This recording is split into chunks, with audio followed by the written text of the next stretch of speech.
Ici Europe 16h-18h sur Europe 1. Stéphane Bern et Mathieu Noël. 1. Historiquement vôtre. Historiquement vôtre, l'émission qui remonte aux origines de ce qui fait notre quotidien. Et le quotidien de David Castello-Lopez, c'est l'or, qui est clairement votre métal préféré, je crois. Ah David. oui, complètement. Des fois, je fais les origines des choses qui existent depuis les années 70. Des fois, elles existent depuis le 19e siècle. Quelquefois depuis l'Antiquité. Mais aujourd'hui, je vais beaucoup plus loin. Je remonte à une époque où personne autour de cette table n'était né. Il y a des milliards d'années. Parce que dans l'Antiquité, Stéphane était né, c'est ça que vous sous-entendez? Je ne sais pas. Des milliards d'années. Et oui, parce que tout l'or du monde existe depuis des milliards d'années. Je vous le dis... Déjà, aucun morceau d'or que vous trouvez sur la Terre ne vient de la Terre au départ.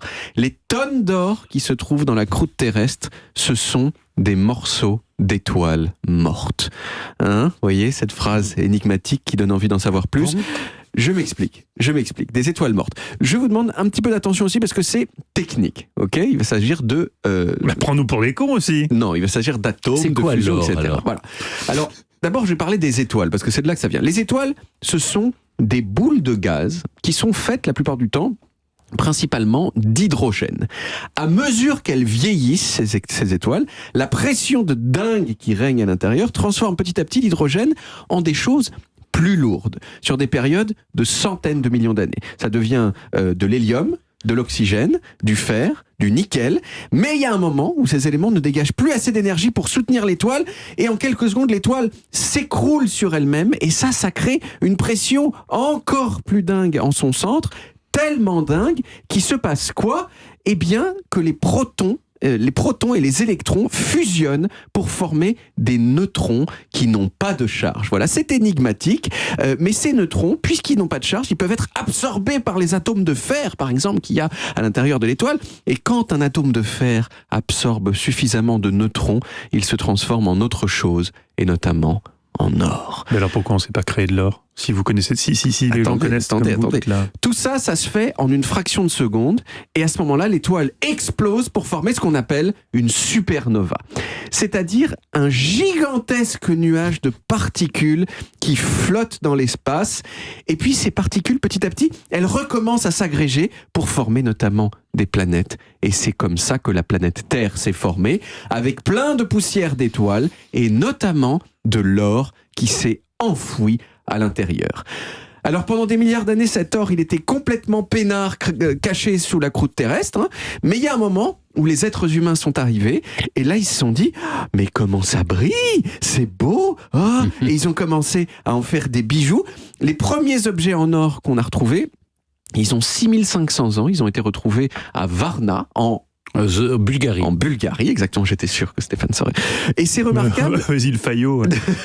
Moi aussi, je savais, mais je laisse juste Stéphane répondre. C'est tout à fait votre honneur.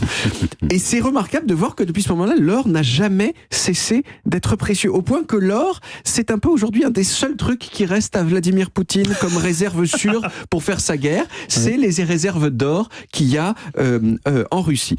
Ce qui est fou aussi, c'est de voir que l'or, c'est tellement rare et tellement difficile à aller chercher qu'il y en a très très peu. Si vous prenez la totalité de l'or qui a été miné dans l'histoire de l'humanité, eh bien ça ferait que quoi, vous saviez, je pense. Ça fait un cube qui ferait un terrain de tennis. Non, c'est plus grand que ça. C'est grand comme un pays, non? Non, pas du tout. Piscines olympiques, si je me souviens bien. Piscines olympiques, excellent. De tout l'or du monde, toutes les alliances que les gens, tous les colliers d'or, la totalité, 3 piscines olympiques. On va peut-être pas comptabiliser le vôtre en totalité. Non, ça fait 4. Ça pourrait déborder un peu. Toutes les pièces d'or, tous les lingots qu'il y a en Suisse. La totalité, 3 piscines olympiques. C'est assez grand, une piscine olympique. C'est que vous n'avez pas ouvert les coffres forts de la Suisse.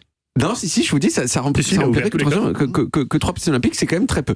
Reste que, je pense que vous ne saviez pas que de la même façon qu'on peut fabriquer des diamants, vous aviez un petit peu eu l'idée, on peut fabriquer Mathieu, de l'or.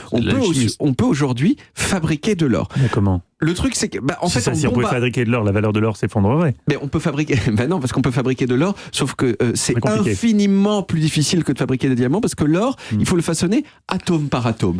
Donc fabriquer de l'or, ça coûte beaucoup plus cher que d'aller juste le creuser. Ça coûte extrêmement cher et donc en fait voilà, ce n'est pas viable de fabriquer de l'or. Personne ne fait ça.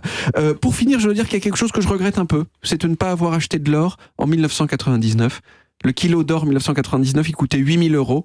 Aujourd'hui, il en coûte 60 000. Vous voyez, c'est peut-être rétrospectivement un des meilleurs investissements qu'on aurait pu faire. Si je me trompe pas, c'est 12 fois plus rentable que le livret A sur la même période. Oui, vous voyez, c'est pas vraiment le comparatif. c'est pas le comparatif, mais c'est un peu la placement sûr. Vous voyez, si vous aviez acheté pour de la l'or, guerre, c'est mieux d'avoir de l'or. Hein. et c'est encore mieux maintenant, c'est-à-dire que l'or continue à monter évidemment avec la guerre en Ukraine. Et vous dites ça sous forme de boutade, qu'en 99 vous n'avez pas acheté d'or, mais on a quand même quelqu'un qui en 99 ici a acheté beaucoup d'or, Mais Stéphane. non, Vous n'avez pas investi dans l'or en 99 Non. C'est dommage, vous avez été mal dommage, conseillé. Je constate qu'il n'y en a qu'un seul ici dans ce studio qui a une belle chaîne en or autour du cou. Mais c'est mon nouveau style. J'ai l'impression que vous me jugez comme ça, mais j'ai Non, envie. on vous juge pas. J'ai envie. C'est la première fois qu'on vous voit en chemise, C'est déjà. Patrick Sébastien qui Et m'a donné c'est cette idée. la Je trouve ça première assez fois qu'on joli. vous voit avec une Je chaîne trouve en ça or. assez élégant. Et c'est une chemise bien fit d'ailleurs, Oui. qui vous fit. Vous voulez un scoop sur cette chemise Allez-y. C'est Et la votre chemise femme que aussi. je portais le jour de mon mariage. Auquel personne Oui, n'était bon, ça invité. va, On n'était pas invité. Mais je la remettrai pour la vraie fête. Ah, d'accord. Merci David. On retrouve les origines en podcast sur toutes les applis audio et en vidéo sur YouTube, Dailymotion et sur le site europe1.fr.